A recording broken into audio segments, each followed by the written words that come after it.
I get so tired of hearing people say, oh, people today just don't want to work. I'm a millennial, and just in my short lifetime, I've watched the Twin Towers, our nation under attack, and the United States enter a 20-year war with the Middle East. In 2008, we had the greatest economic crash since the Great Depression. So now our economy is nothing. We're in a war with the Middle East. Then in 2016, we pull out and we think everything's starting to smooth out. Then 4 years later, boom, the whole country shuts down for COVID. Now inflation is out of the roof. We will never be the same because of COVID. Inflation's out of the roof. Nobody wants to work 60, 70, 80 hours a week just to afford rent, to afford groceries. There's nothing extra. Nobody wants to work for a company that gives raises so small that it's eat up by inflation. I think I'm not gonna lie. He said a lot, but at the end of the day, you got to do what you got to do. Because you can say all that you want, but if you've been out of the country before, then you know a lot of them people, um, they're rushing, they're racing to get to the United States for a reason. It's because that little money they making, that's the epitome of working, knowing you're gonna be in the negative each month. I find that a lot of our issues over here in America are brought on upon self and knowledge. And yeah, you can see some people have a privilege that other people don't. But I don't think the privilege is what most of you may say it is. Most people gonna say the privilege is, oh, it's a white privilege or this. No, I think it's a knowledge privilege. So if you're coming from a family that you know they have a lineage of knowing what to do with money, um, knowing, okay, son, nah, you ain't going 4 years to this university to rack up all this debt. You going to trade school. Or, nah, you ain't going to trade school. You gonna run this family business. We got a step-by-step plan on how we're gonna keep this running. We know how the economy works. We know when to raise the price. We know all of that that's your privilege.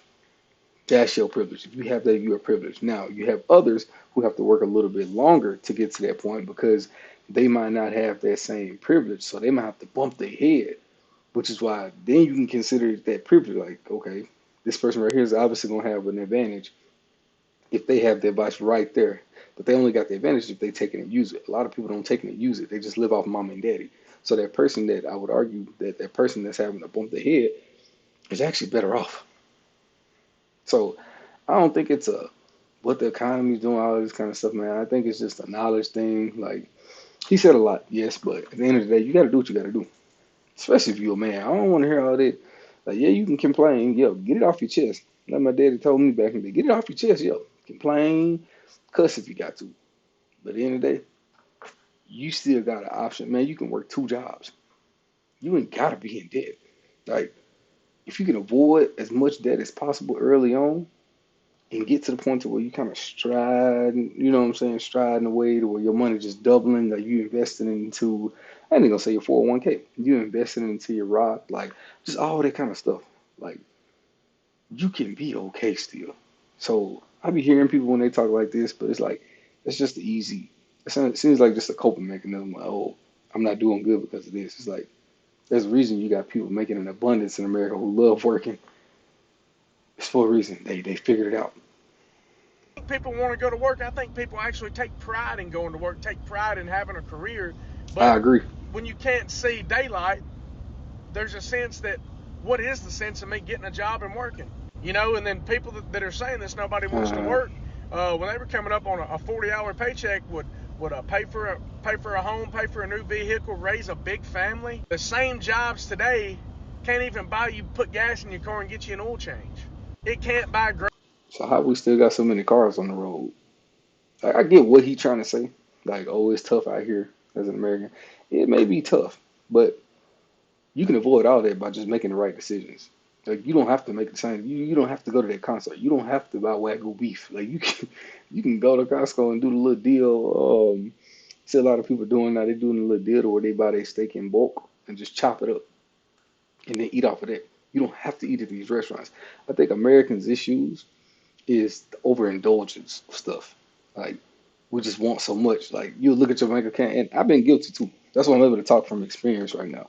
I've been on this earth a long time. I'm able to talk from experience. I've been guilty too, like knowing, okay, I should probably not buy that pizza, buy that wing stop, or go out to this nice restaurant. But you know what? I'm gonna do it. Why? Because it feels good. Americans, we all about what feels good And what's gonna take the load off of us after a long work week. Now, you can find different forms of that. It's just we want to take the easy way out.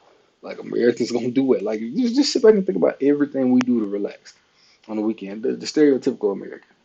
All right, you get off your 9 to 5. What are most doing? They're going out to the clubs. They're spending money there. What comes with that? You gotta buy bottles. And even if you ain't going to the clubs, well, I'm gonna get off. I'm gonna have me a 6 pack. All right, you gotta buy that. And then usually, we all know once you're drinking alcohol, usually you ain't finna eat at home. You gon' okay. Let's get some In and Out or let's get something greasy. Let's go to Walmart now. We gotta buy snacks, the chips and dip. We gotta buy all the workings with it. Like it's ways around it, but a lot of this stuff just be talk, man. Because it's like, bro, I hear you, but at the same time, imagine if Americans was just like, all right, I'm gonna avoid all this stuff that's considered entertainment and relaxing, and I'm gonna do the opposite of that and save my money. I'm gonna eat at home. I'm gonna look. I'm gonna not buy the alcohol. I'm gonna have me water instead. I ain't gotta be drunk. Like, y'all see where I'm going with this? Like, it's ways around this stuff. It's just we don't take it as Americans. Just call it what it is. Groceries that'll last you longer than a few days. Some Look, a few days. I will argue most Americans, and I only know this because some of my old coworkers, way back in the day, they used to talk about how much money they would spend on on just eating out during the week, and some of them were touching at least. This is one week. Some of them were touching at least $400 to $500 eating out.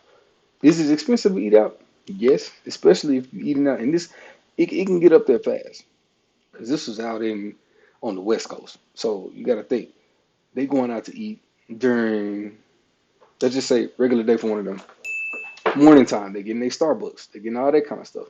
So and they were kind of heavy. So they were spending at least $20, 30 sometimes. All right, afternoon they eating Chinese.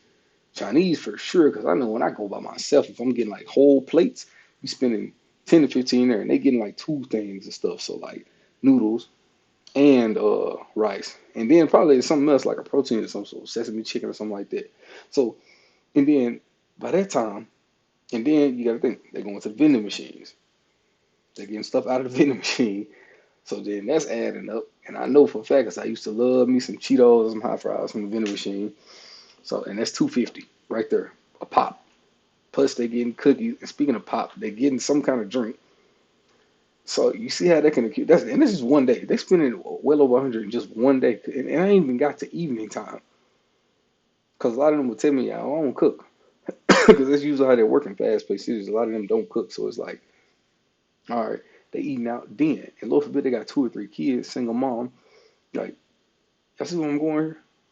Like, it kind of turns into like you you're making excuses as to why you can't afford to live how you live because you want to live so free and just okay. I want to please myself, which ain't nothing wrong with enjoying yourself and your money, but to what extent if you're gonna complain about it?